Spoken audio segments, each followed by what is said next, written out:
Well, good Thursday evening. Welcome back to Martin's Aquatics.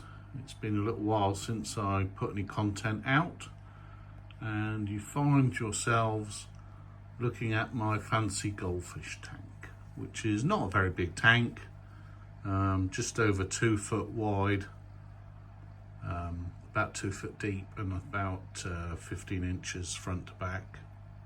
Holds about 120 litres, and it's my super simple tank, so there's no heater, and it is stocked with 3 fancy goldfish, 2 red and white orandas, and a single black more telescopic goldfish, and 2 apple snails. So there's 1 apple snail down there behind the airstone, and the other apple snail is up there on the side wall of the tank. Now you may think, why has he let the sides and the back get so covered in algae? Well, the reason for that is the fancy goldfish like to graze on it, and so do the snails. So I've allowed that to happen to provide an additional source of food for the fish and snails. And when I say this tank is simple, it is literally an air-driven sponge filter in that corner and an air-driven airstone in that corner, which keeps the water nice and oxygenated and circulated, because the rising bubbles from the airstone will push water up and cause the water in the tank to move around a bit.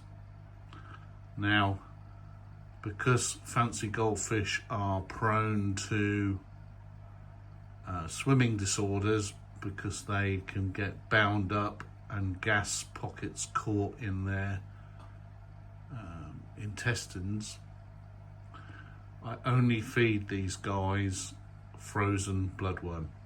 So their diet consists of 1 cube of frozen bloodworm a day, and whatever algae they can scavenge off the sides of the tank or off the gravel at the bottom. And maintenance wise, they have a massive 2/3 of the tank water change every Monday, and that is replaced with tap water and a dechlorinator to obviously take out the chlorine. And every water change I do on a Monday, I siphon the gravel, because goldfish poop a lot, and even with me siphoning the gravel, they do this most of the day, which is forage around in the gravel, stirring up little bits of detritus which you can see floating around in the water. And there is no real way around that other than having a bare bottom tank and siphoning detritus every day. Well, I'm not going to do that.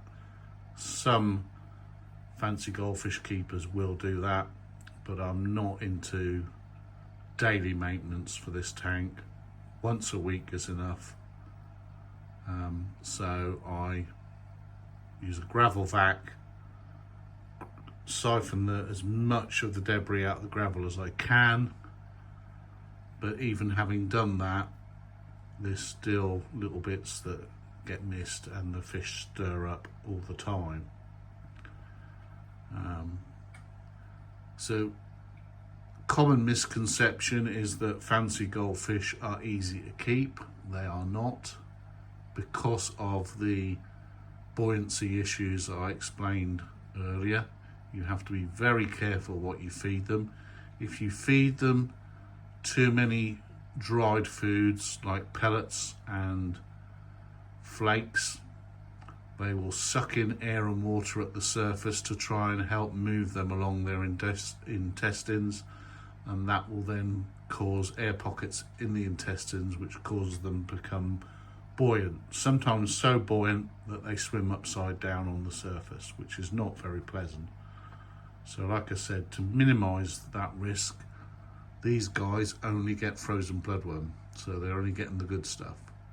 And bloodworm is soft and squishy, and they can easily move that along their intestines, and that is supplemented by the algae that you can see. There's one grazing now on the algae on the sponge filter.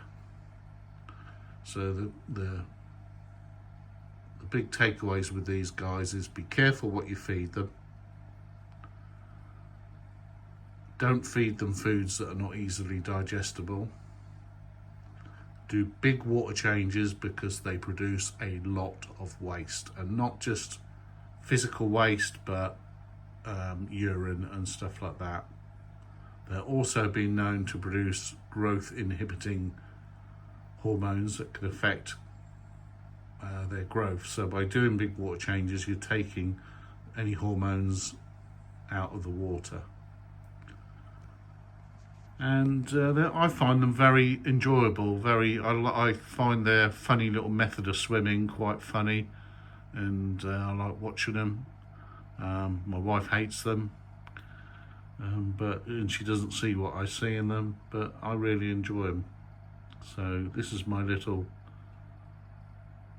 fancy goldfish tank. Thanks for watching. See you in the next one.